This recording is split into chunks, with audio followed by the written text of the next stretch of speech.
what we did, on that screen, I was reminded of Dr. King, injustice anywhere is a threat to justice everywhere.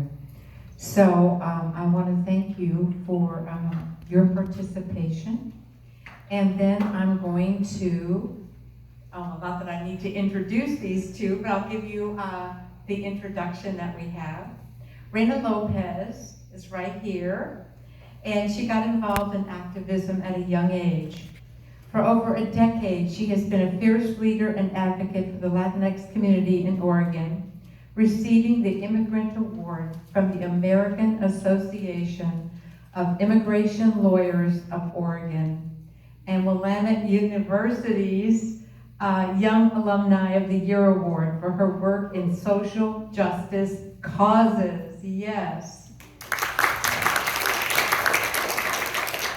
In 2018, Reina became the executive director and president of PQ. Do you want to give the whole name of your organization?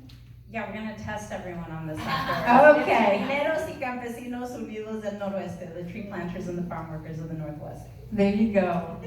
Whose mission is to empower farm workers and working Latinx families in Oregon by building community, increasing Latinx representation in elections, and policy advocacy on both the national and state levels.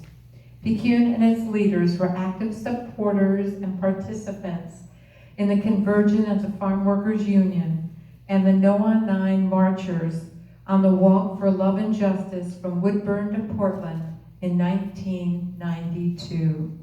The story is told to new generations of PQ leaders to this day as an example of the importance of building intersectional coalitions and movements. Thank you, Reina.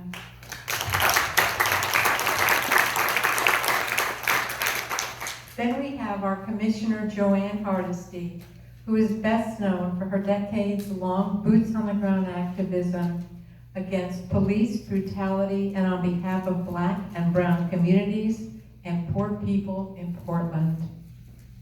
Hardesty served 6 years in the U.S. Navy, stationed in the Philippines.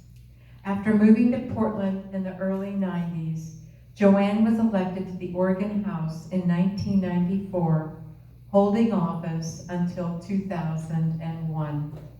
In 2007, Hardesty began hosting Voices from the Edge, a progressive talk radio program on KBOO, a community radio station in Portland.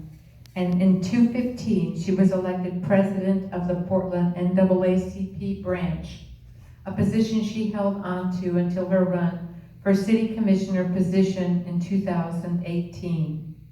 Because GLAPN is a 501c3 tax-exempt status organization, we cannot endorse any candidates and therefore need to clarify that this is not a political event and GLAPN is not taking a position on her re-election campaign.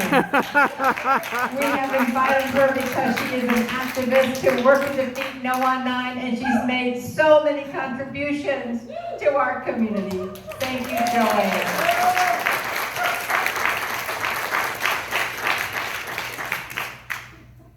So we're going to start with some questions. Does that work for you both? Yes. Okay. I don't know who wants to go first. Do you have a preference?